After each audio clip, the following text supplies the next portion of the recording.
جو کشمیر بلوچستان پہ باتیں کی ان سے اتفاق کیے ہوئے صرف میں کچھ چیزیں ایڈ کروں گا کہ ہماری داخلی اور خارجی پالیسی ریجنل غلط ہے، جس کے نتیجے میں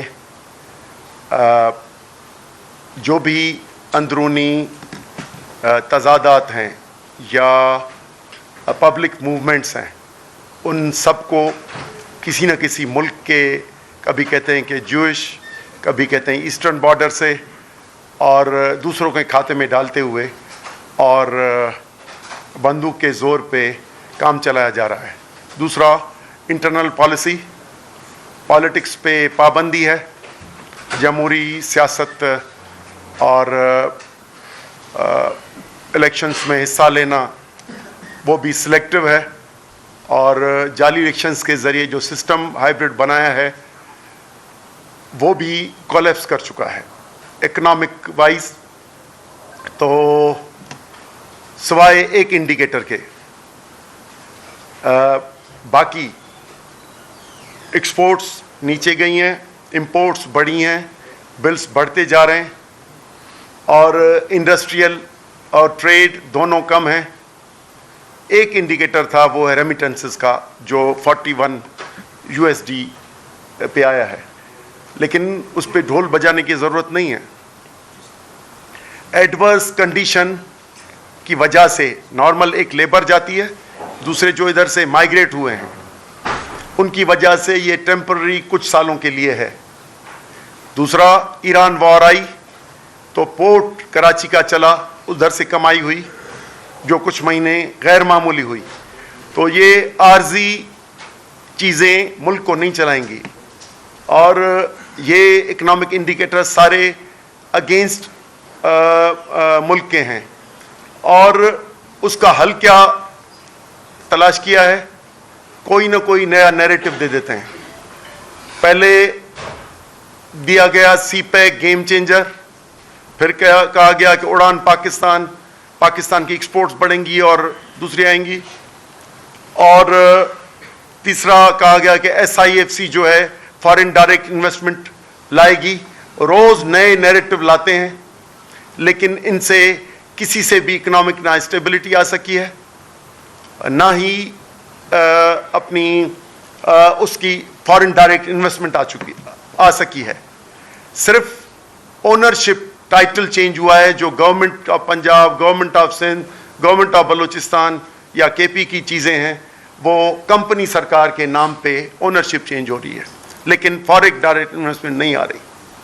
تو ایسے حالات میں نہ پولیٹیکل اسٹیبلٹی ہے، نہ اکنامک اسٹیبلٹی ہے، نہ صرف اتنی، لیکن اندر لوگ ناراض یہاں تک ہیں کہ کشمیر جو 78 سال سے ہمارا ایک نیریٹو تھا پاکستان کا، وہ سارا ڈبو دیا ہے۔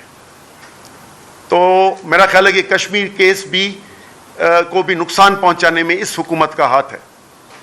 تو پھر کس چیز کی بات، اور اس کے بدلے میں ابھی جو تازہ قدم اٹھایا گیا ہے، ایک جبری آئین میں تبدیلیاں، جو ہاتھ اٹھا کے، جوتے مار کے یا پیسے دے کے جو چیزیں کرائی گئیں 2 آئینی ترمیمیں 26ویں 27ویں، ان سے کیا نکلا؟ یہ صحافت پیکا کی، یہ کینگرو صحافت، اس سے کیا نکلے گا؟ کینگرو کورٹس، اس سے لانا کیا چاہیں؟ اور یہ کینگرو پارلیمنٹ جو 8 فروری کو 2024 کو لائے ہیں، ان سے کون سا نظام لائے ہیں؟ تو اس کا کوئی بھی فائدہ نہیں ہو رہا۔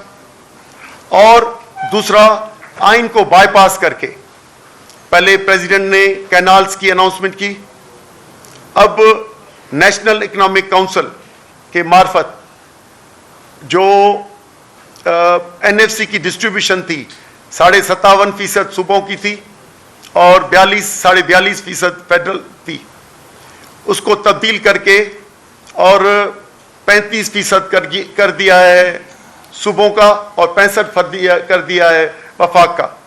اور وفاق کو ضرورت نہیں ہے پیسوں کی، کہتے ہیں ضرورت ہے. کہا گیا ہے کہ یہ پیسے نئے واٹر پروجیکٹس اور ڈیفنس میں استعمال ہوں گے, یہ بھی بتا دیا ہے, اور یہ 3 سال تک جاری رہیں گے. وفاق کو ضرورت نہیں ہے, لیکن 17 منسٹریز جو 18th امینڈمنٹ میں آئیں وہ ڈیوالو نہیں کی. 50 کے لگ بھگ اتھارٹیز اور ڈپارٹمنٹس بنائے ہوئے ہیں جو ادھر اسلام آباد میں مختلف لوگوں کو ایڈجسٹ کرنے کے لیے افسران کو لایا جاتا ہے, سول ملٹری بیوروکریسی کو. اس کی وجہ سے اوور برڈن ہے. یہ برڈن اتار دیں, right size of the government کر لیں. اور پاکستان کی جو گورنمنٹ ہے یہ فیڈرل سسٹم ہے, اور فیڈرل سسٹم میں فیڈرل گورنمنٹ ہوتی ہے, پروونشل گورنمنٹ ہوتی ہے, اور CCI ہوتی ہے, council of common interest.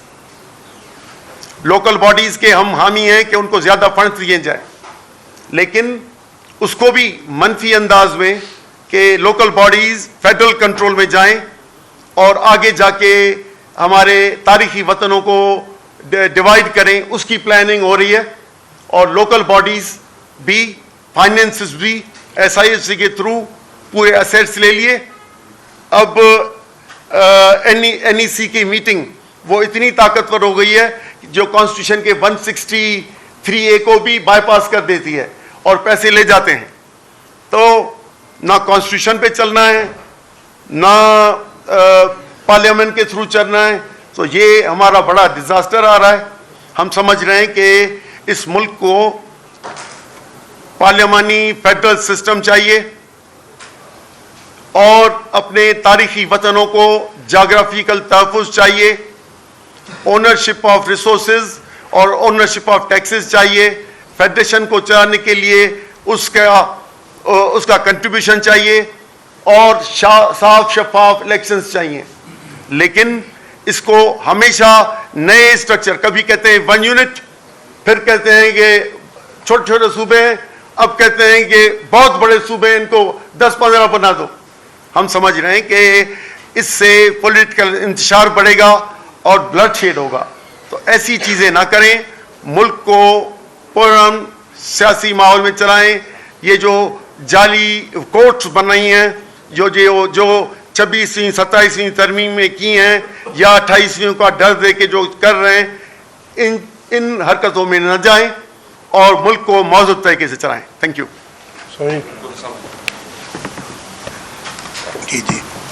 Change seat sir. جی سر, چینج سیٹ. بسم اللہ الرحمن الرحیم. کوسا صاحب جی. یہ جو قومیں اپنی ماضی سے سبق نہیں سیکھتی ہیں وہ ان کو مٹ جاتی ہیں. وہ